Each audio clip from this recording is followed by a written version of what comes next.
of resolutions and legislation that would cite him and hold him personally responsible. But the full force of congressional anger has yet to be brought onto this matter, and certainly their efforts to try to get more information from the Trump administration continue. The U.S. Energy Secretary has authorized several companies to sell nuclear power technology to Saudi Arabia. That's according to the Reuters news agency, which says the companies have requested the deals be kept secret.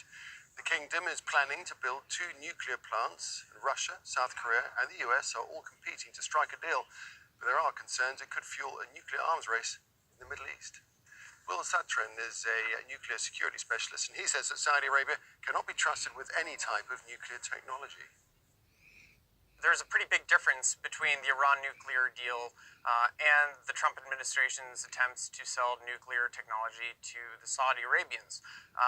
The nuclear technology that we want to sell to Saudi Arabia is civilian. It's for their civilian energy program, which is a big difference than what we suspected that Iran was trying to do. So the concern now is that Saudi Arabia might go down the same path, that they might use this technology that they would be acquiring for their civilian nuclear energy program for development of a weapons program down the line. About a year ago, Mohammed bin Salman, the Crown Prince of Saudi Arabia, went on national television. He told reporters that if Iran were to develop a nuclear weapon, that Saudi Arabia would also develop a nuclear weapon. Full stop. No ambiguity there whatsoever.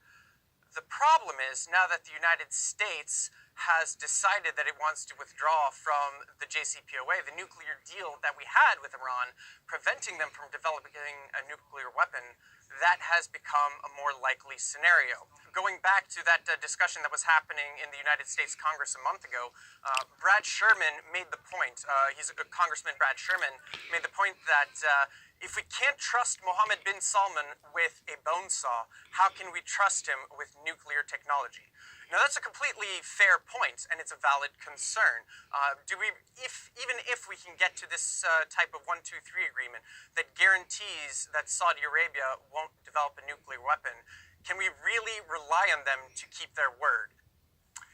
An Egyptian delegation is in Gaza for discussions with Hamas and other Palestinian groups on the recent violence between Hamas and Israel. Israeli jets destroyed a number of buildings on Monday and Tuesday night. Hamas's political leader, Ismail Haniyeh, has made his first public appearance in Gaza since his office was bombed. Dozens of rockets were fired into Israel. The Egyptian delegation is expected to go to Israel for further discussions on a possible ceasefire. The U.S. Federal Aviation Administration says it is absolutely confident the Boeing 737 MAX 8 aircraft is safe following 2 recent crashes which killed 346 people. The FAA's acting administrator spoke at a congressional hearing looking into how the aircraft was approved for operation. Boeing says it doesn't see a need to overhaul the way it develops airplanes. Scientists and healthcare professionals have written a letter to the United Nations calling for an international ban on so-called killer robots. Although they don't yet exist, campaigners say they're only a year or 2 away. 28 countries have signed up so far, but the US and Russia are among those resisting. Our science and technology editor, Mariana Hond, has more.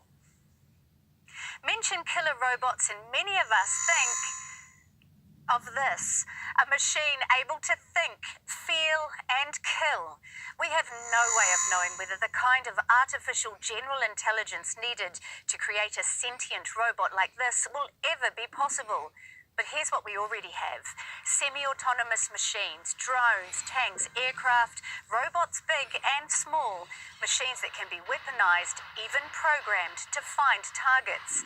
But the final decision of whether to take a life lies with us. So-called killer robots, fully autonomous weapons that can select and kill without human intervention, well, they don't exist yet. We don't want to see killing outsourced to machines on the battlefield or in policing or in border control and other circumstances. This is why we call for a preemptive ban on the development, production and use of killer robots as soon as possible. We already have facial recognition technology to unlock our phones. That could be used by a fully autonomous weapon, a drone say, to identify and then attack a target without a human having the final say. But what if it kills the wrong person, or the machine malfunctions and continues to hunt and kill long after a conflict has been resolved? Whose responsibility is it when a fully autonomous weapon gets it wrong?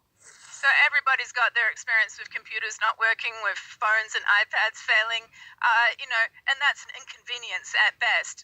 Imagine that when you have the weapon system, which is failing to turn off. Killer robots could be hacked and then used by your enemy forces against you and against your population, and that they could be programmed to target a certain part of the population, to go out there and to seek all military-age males, and determine them to be legitimate targets and fire upon them. 61% of people polled in 26 countries last year oppose fully autonomous weapons. 28 countries have signed up to a ban. Tech companies, scientists, researchers and engineers in their thousands have over the years pledged not to knowingly create killer robots. But plenty of others are embracing artificial intelligence in warfare.